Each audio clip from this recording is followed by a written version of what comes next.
Hmm. Okay. I promised to try weird beer.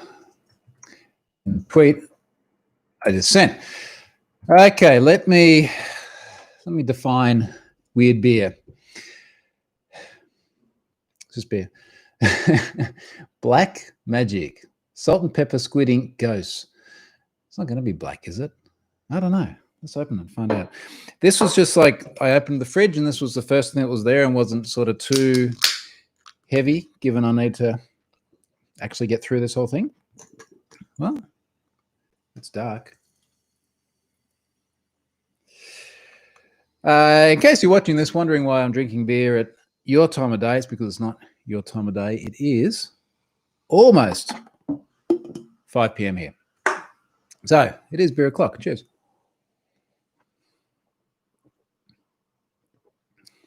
It's okay.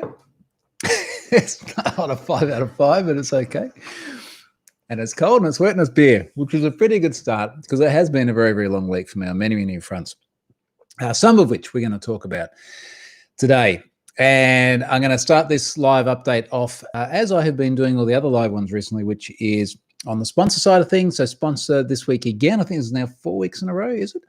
Is NordVPN, leading VPN for over 5,000 plus servers in 59 countries, which is a lot of servers as well. Use it on 6 devices at the same time on every major platform.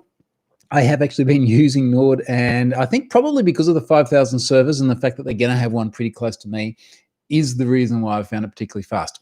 So I have mentioned before, I'm going to be talking a little bit more about NordVPN in the future, I suspect. And yeah, look, I'm actually having a good time with the VPN. As good a time as you can have with a VPN, mostly around the fact that it is actually very fast, which is nice. Now, moving on. I just noticed actually, in fact, while I'm waiting for people to join in, that Bugatti Veyron is about to be joined by the Lamborghini, which just launched the other day. So which one is it? It's Lamborghini Scion or some weird Aventador derivation of Lego. But for those of you that are into your Lego, there is another large car kit coming, Lamborghini Cyan. So I'm looking forward to that coming because it's going to allow me to blow a whole heap of time sitting downstairs actually doing something practical with my hands, and rather than sitting up here trying to use my brain and just getting RSI in my hands, which is what happens when you spend too much time in front of the keyboard, kids. So moving on, I do have a heap of stuff to talk about this week, and some of it is actually kind of interesting. Some of it's hilarious. There's a big mix. There's some data breach stuff as well. First thing, actually, whilst I think of it, I got an award this week, which is nice. And in fact, I got an award for doing this video series. I was at the European Cybersecurity Blogger Awards, where I have actually physically been. Well, actually, I was physically there at the awards last year, and I was in London the year before that when I got an award. So, in fact, this is like the poor man's version of the awards because I can't actually be there in London this year. But one of these was, which was which? I think the smaller one. Here you go. Smaller one was 2 years ago. That was the Hall of Fame for Industry Impact. The bigger one was last year, which was the Grand Prix Prize for the Best Overall Security Blog. So last couple of years. Now this year is, what did they say it was? Something to do with this series. Best cybersecurity video or cybersecurity video blog, which is what you're looking at now. So that was very nice to get that from those guys. And it's a little bit of a shame I couldn't be there because I would have been probably somewhere in the area in Europe at the moment.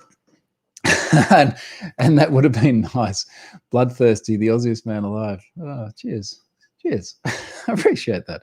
Drinking weird craft beer. A lot of Australians would think that's a little bit, I can't use the word that a lot of Australians would think that would be. But anyway, you know what I mean. So let's move on. Now, one thing I'm going to do, I noticed that for some reason my focus goes in and out a bit on this camera. So normally when I did these weekly videos and they were sort of done offline, I would do them on the iPhone and I would set the focus so it wouldn't move. And what I'm finding is that when I do them with the Logitech Brio camera up here, the focus does sometimes tend to go. So I've just gone into my Logitech settings and locked that focus so it's not going to go anywhere weird. And we should be fine. So anyway, Moving on, that's the European Cybersecurity Blogger Awards. Hopefully I can be back in London for them next year. But I tell you what, it's not a bad place to be instead of being in London. We are in what we define as winter now because it has hit June. I don't know how warm it was today. It's still 20 degrees now, though, and the sun's going down. That's Celsius too, by the way. And it's still like shorts and T-shirt weather every day, which is pretty nice. So moving on. Now, I love this story. This is so hilarious. Someone reached out to me a couple of days ago and told me about this. And I'm just going to read the headline from the register here. And then I'll talk about what actually happened. The headline is, "Have I been pwned? Breach report email pwned entire firm's help desk ticket system." Now, I have been running Have I Been Pwned for 6.5 years. And in that entire time, not a lot has changed in terms of things like the UX or the way I format my emails.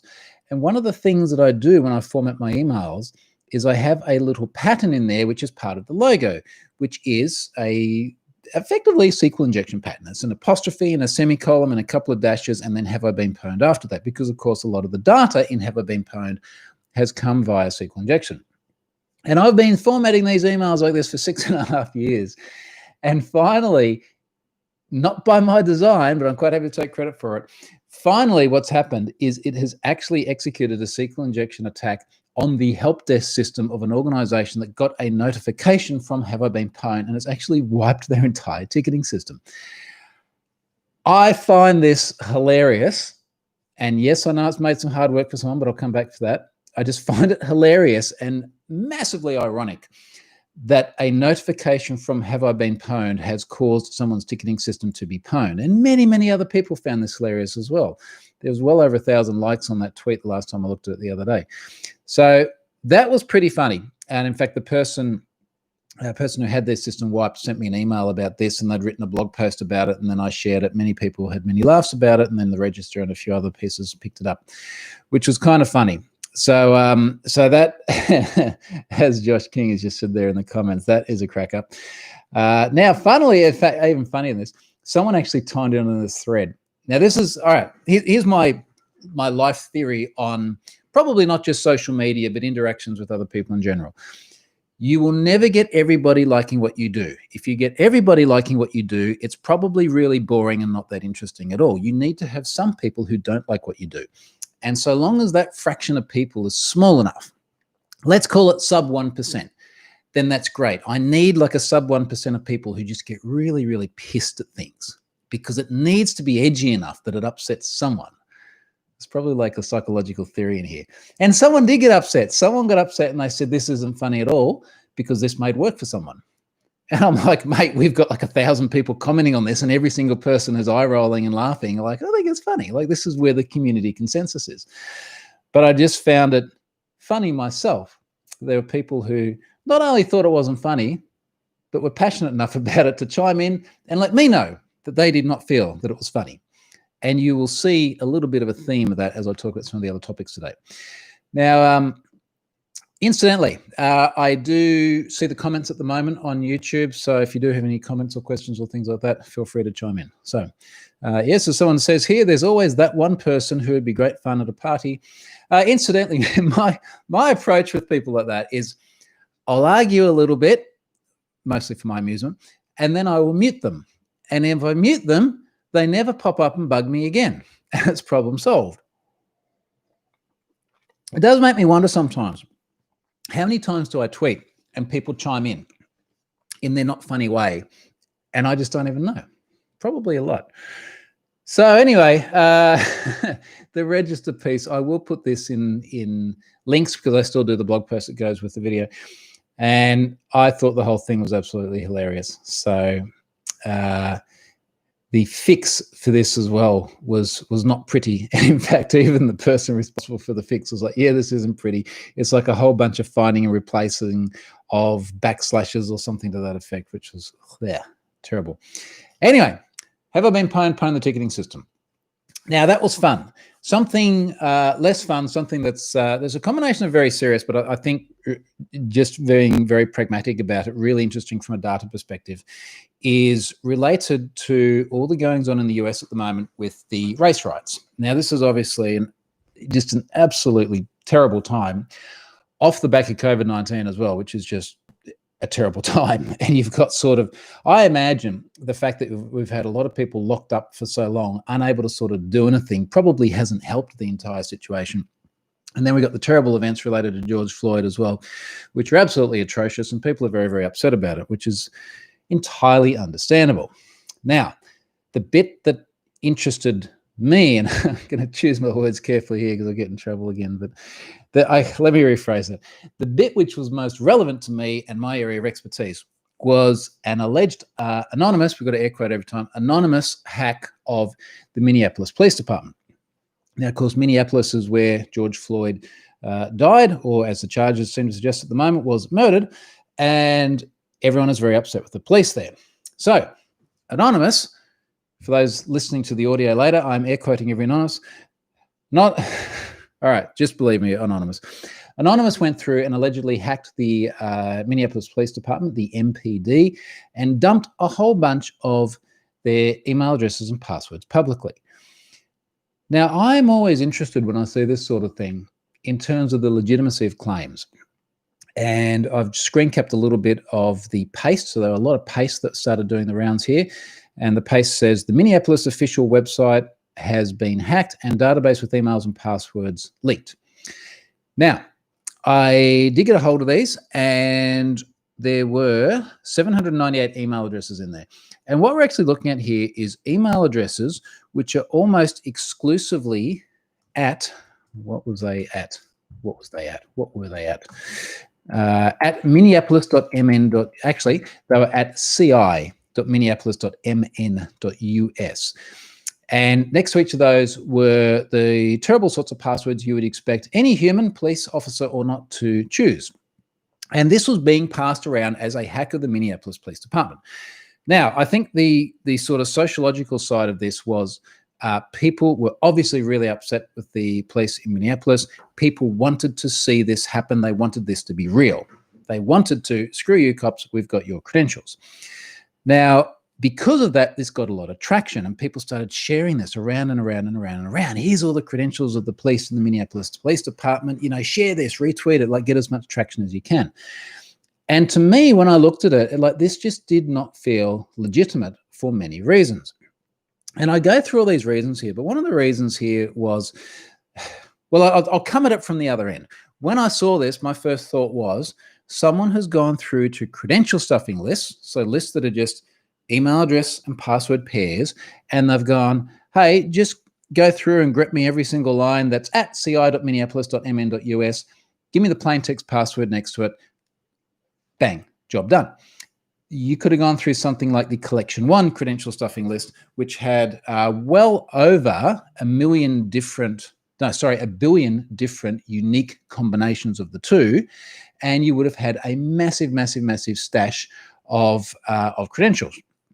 And this is precisely what it looked like. And one of the reasons it looked like that is because every single password in there was atrocious, which is generally what you see in credential stuffing lists. Now, granted, the vast majority of passwords in most systems are atrocious, but credential stuffing lists in particular, because very often they're cracked from passwords stored as MD5 hashes or salted SHA-1 or something else kind of terrible. And the genuinely strong stuff just doesn't tend to feature because it doesn't get cracked.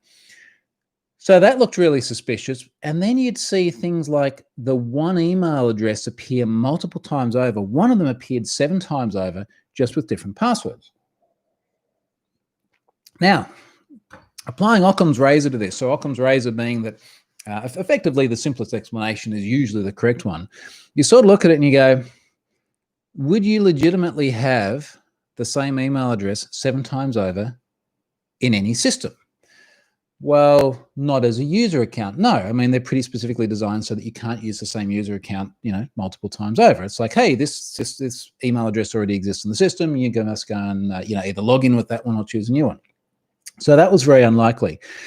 And then the fact that it was the same email address with different passwords, and in fact, I made the point here with one of these accounts, that the passwords were all derivations of each other. So very possibly the same person, and they've just reversed the password in one particular system, which was breached and added to the other ones that were breached, and all went into this big credential stuffing list. So, so that really sort of stank to me. And then you'd look at individual passwords, which were things like 1, 2, 3, 4, 5, 6. And it's like, well, again, Occam's razor. Is an official police department system likely to have a password complexity criteria which would allow a sequential numeric number? Very unlikely. One of the passwords in there was literally 2 characters. Is that likely? No. I'm sure that there are some screwy password complexity rules in a lot of these systems, but it is highly unlikely that they would have allowed any of those. So basically, when you distort it all down, and there's just multiple things, like thing after thing after thing, even the fact that 96%, I think, of the email addresses I checked were already in Have I Been Pwned, which is way, way, way too high for new data breach. The highest I'd normally see is usually the 60 to 80% range. So I concluded that, look, this is junk. And that tweet got a huge amount of traction because people were like, okay, great, like let's cut through the crap and get through to the truth in this stuff. And then a little bit like what I said with the, the funny side of Have I Been Pwned accidentally SQL injecting someone else's help desk system, there had to be a couple of people who were very unhappy that I did this.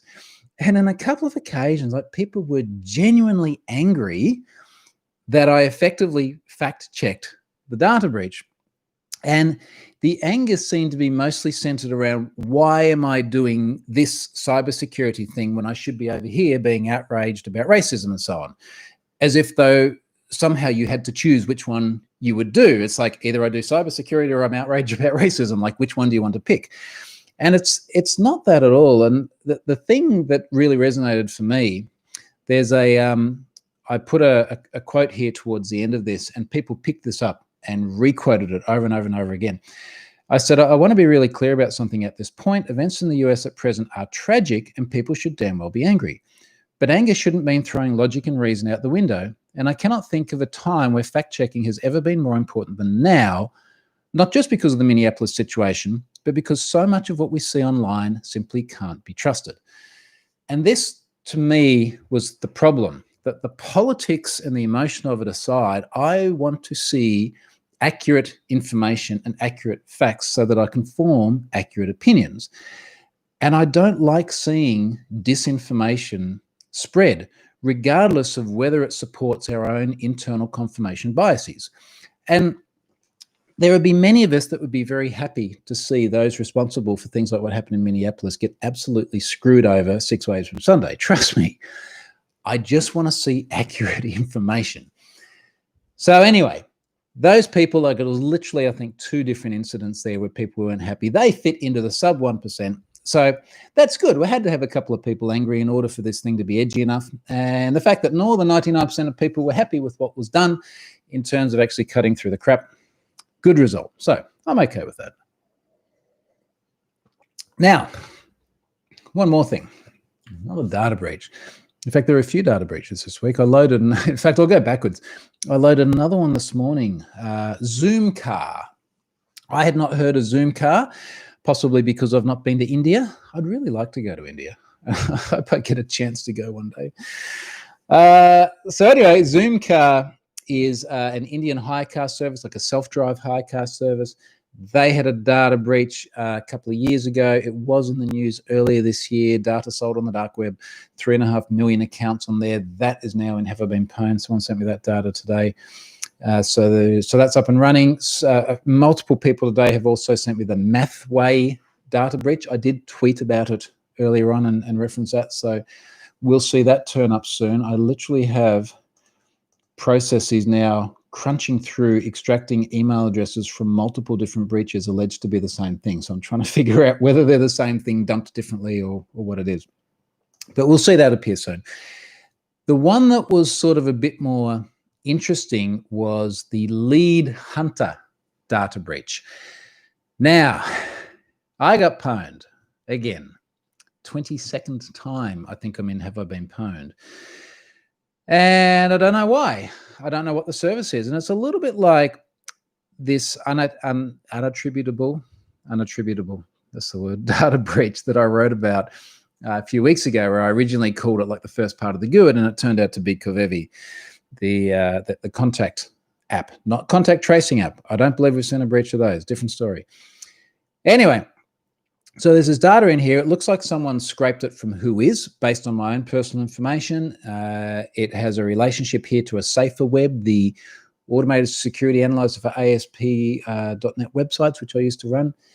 Interestingly, I just noticed that that's for a saferweb.net, and my primary domain was a saferweb.com. But anyway, I had a bunch of domains, and I think I must have registered the original one through GoDaddy.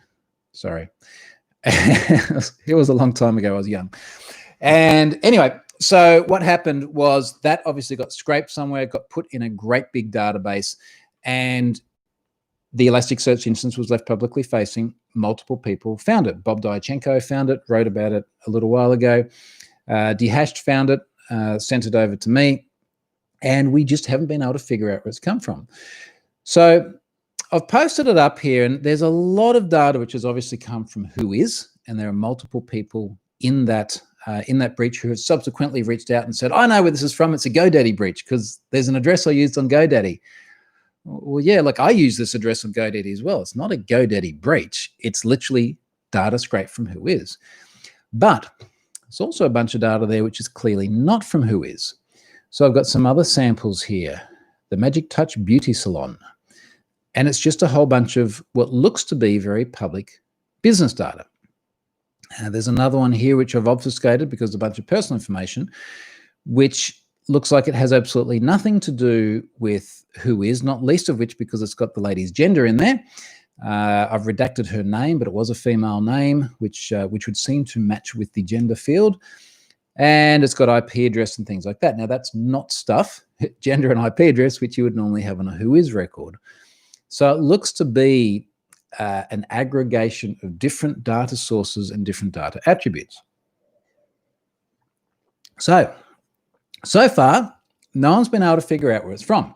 Now, I was hoping that this would be a little bit like the incident with, which ultimately turned out to be Covevi, where some people would look at this and they go, I know exactly what it is, I know where it's from, and here is why, and they could then establish that. Now, for the most part, that hasn't happened, unfortunately. Someone did leave a comment here, though, which I did think was pretty good. A guy called Chris here. Now, Chris has obviously done quite a bit of sleuthing here. He said, interesting, when I searched some of the field names, I can see a now defunct website called getimages.me with about 60 search results containing personal information.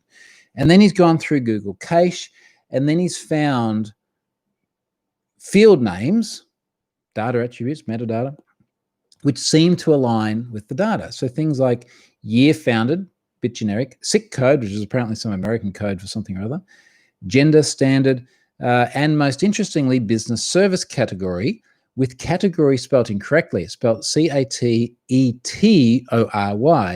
and it's misspelt both on the data that I have from the breach and also from this other website. So that actually appears to be a little bit of a solid lead here.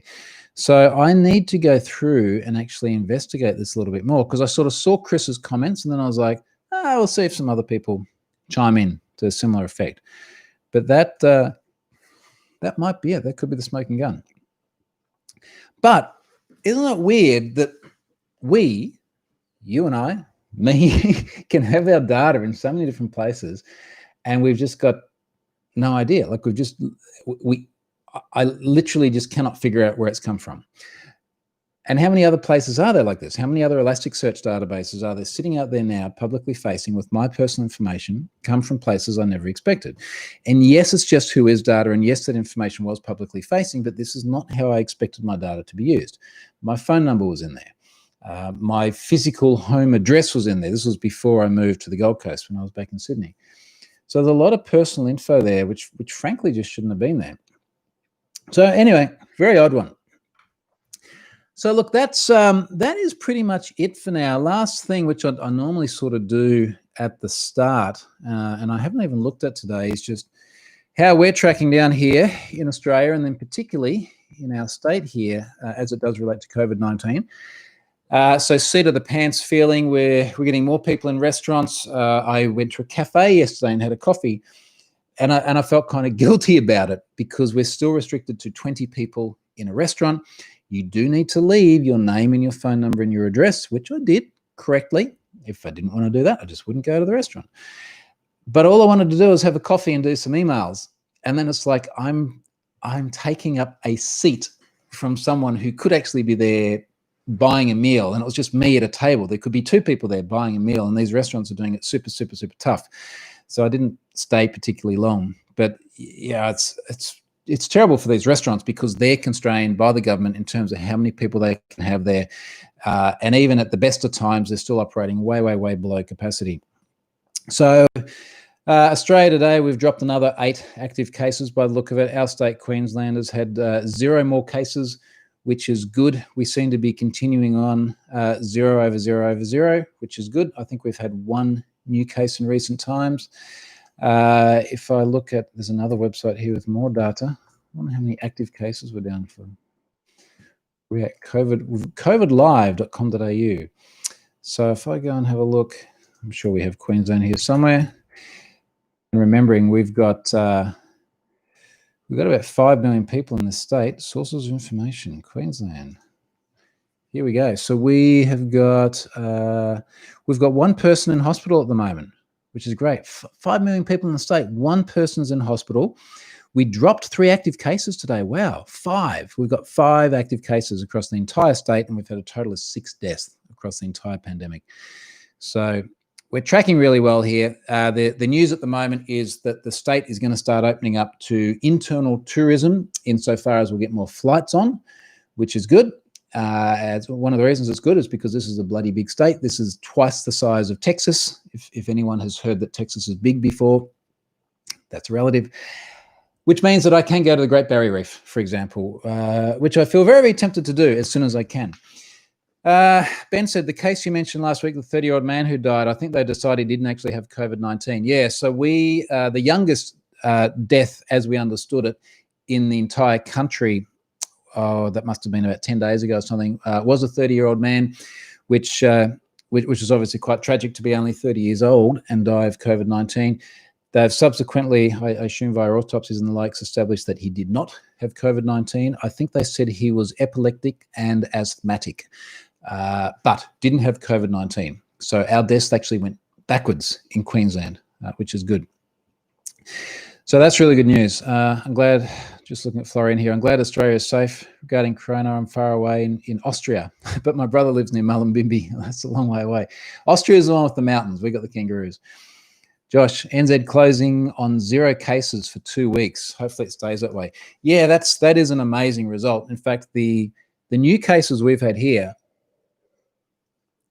we had 1 new case on Tuesday, was someone who had flown internationally, and it sounds like a bunch of people got it on the plane. And you might be wondering, why are people able to fly internationally? Well, this is repatriation.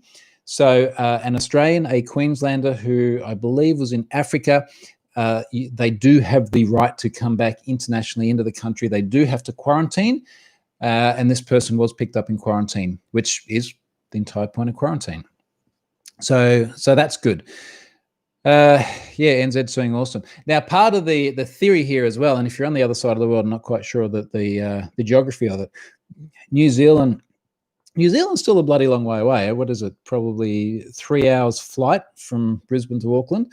So it's a long way away, but they're like, it's the closest country to this part of the country. Our closest country is actually Indonesia. So if you go all the way to the north of Australia, Indonesia is actually pretty close. But we sort of think of New Zealand as being very, very much like Australia. A lot of people move from NZ to Australia. A lot of people from Australia visit New Zealand, then come back. Sorry, guys. But it is a country that we have a lot in common with. So there's a lot of discussion about, as things start to relax a lot more, having some sort of a geographic bubble where you could come and go from Australia and New Zealand, but you just wouldn't be going to Singapore or the US or something like that. So I hope that happens, because I'd love to go back to NZ again. I've had a couple of trips there in the past, and I think it'd be fantastic to get over there again.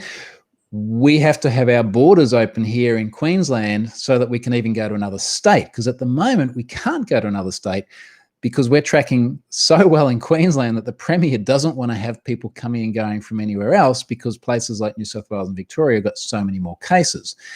And we are still seeing very small isolated outbreaks in other parts of the country. But, you know, again, to put it in context, we've got 5 active cases in this state. Now, we've got 20% of the country's population. The country has 466 cases. So round numbers, we've got 20% of the population, but about 1% of the active COVID-19 cases. So you can see why our Premier, and she's being pretty staunch about this, she's basically said, no, look, until the other states get things under control, we're not going backwards and forwards. So yeah, as Simon said, Trans-Tasman bubble is the way they've phrased it. And look, I really want that to open up, because I want to go to Tasmania. I've never been to Tasmania. And even before all this COVID-19 stuff, like, one of my plans this year was to try and spend a lot more time in Australia and see a lot more of the country here. And now I'm kind of not going to have a choice. And look, I'll start in Queensland, go to the Great Barrier Reef. I'm really hoping to go to Thredbo in August. I booked to go to the snow. For those of you in other parts of the world, Thredbo is one of our premier snow resorts. I booked to go there, probably last year I made the booking. So I'm hoping that in about 2 and a bit months from now, we can actually go interstate and I can go snowboarding. And then I'll go to Tasmania and New Zealand and stuff like that.